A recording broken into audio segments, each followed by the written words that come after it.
returned back from South Africa. Come. He told me, please give the Lord a big. You remember xenophobic attack was going on, and this man calls me. I think I was still on my way back to Nigeria for a US, that he was going. I kept quiet. I didn't reply the first time. When I landed, he fired me the message again. He said it's this weekend that he was going. I prayed with him. But I wanted to tell him, other people are running away, they are killing people, you are going. Why did you go where you know it's dangerous for Nigerians? And they don't know whether you are a preacher. They can attack you. Yes. They have 16,000 prisoners in Pretoria alone. Prisoners or prison? Prisoners. People that are inside the prison, and many of them are Nigerians. In Pretoria alone? Just Pretoria province alone. Pretoria alone, they have 16,000 prisoners. A lot of them are Nigerians. And that's where the xenophobia attack is plenty, and most of them are affecting Nigerians as well. That's where the xenophobia attack started. It started in Pretoria, moved to Joburg, Johannesburg. Yeah. I heard the Lord say to me, it's time to go and speak over the land, so I have to go. Did you go to the prison? Yes, sir. I went to the prison. How did you get permission? I just went there. An Israeli woman who lives in Pretoria that has been following me on Facebook helped me to meet a policeman, which I interviewed as well. His video is on Facebook now. He drove me into the prison by himself. And then we do some necessary applications. And then I had some few words with them. Then I'm going back now I'll be leaving back next month to go and do the evangelism to the whole 4 prisons in Pretoria. The whole 4 prisons? Yes, sir, in Pretoria. And he also wanted me to visit police stations, all the police stations as well. Madam, come. Madam, come. Please come. See how pretty your wife is. Why do you allow this man to be putting his life in risk? Look at how pretty this woman is. Of all the men you look for somebody to marry, is somebody going to do pray. Come. Because this is not normal. The normal Nigerian girls, fine like you, they'll be looking for rich men, the one that fly jet or jeep. And why did you even agree to marry him? Because who is an American lawyer? You're a lawyer, yes, by profession? Yes, sir. Do you have experience of practice? Yes, sir. 19 years practicing.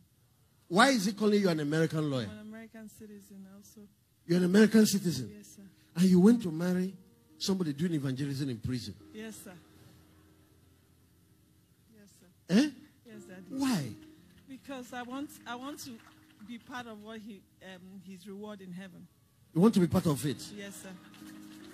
Okay, there is something you need to know. I know you are the one doing the travel, going to prison. Has she ever escorted you to anyone? Yes, she has. I've even sent her to some of the prisons in Aba, in Oki, where she went alone and do it and come back. You've been to prison to preach? Yes, sir. You've been inside you? Yes, sir.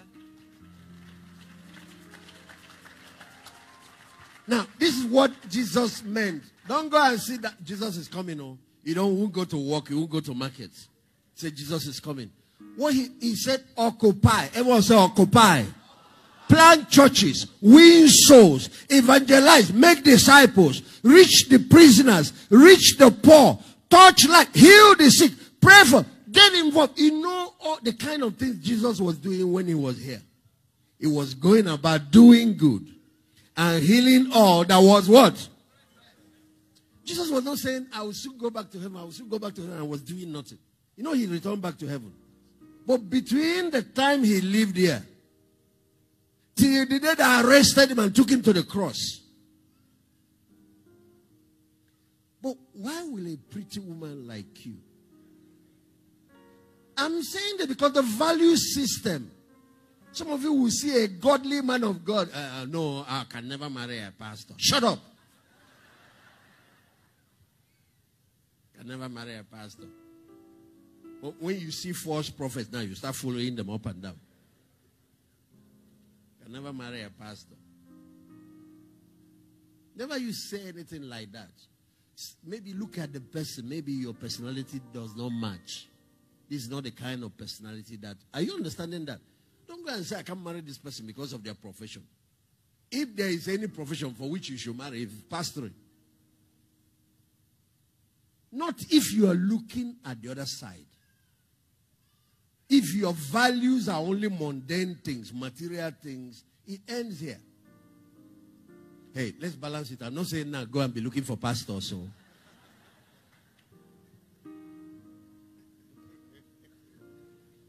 This man went to prison for 8 years. Came out. He was in Sweden. He was pushing drugs. So he went to prison. He was inside prison. You gave your life to Christ. Am I correct? Yes, sir. And now, having come out, he's been a businessman and all of that. He's dedicating a large chunk of his life going to... How many prisons have you visited in Nigeria? 205 prisons now. Both in Ghana and other countries as well. Last trip, he was telling me he was coming back. He was going to Accra, and nowhere he went. And that was not the only time. One time, in the northern prisons, where they kept Boko Haram, he went there to go and talk to them.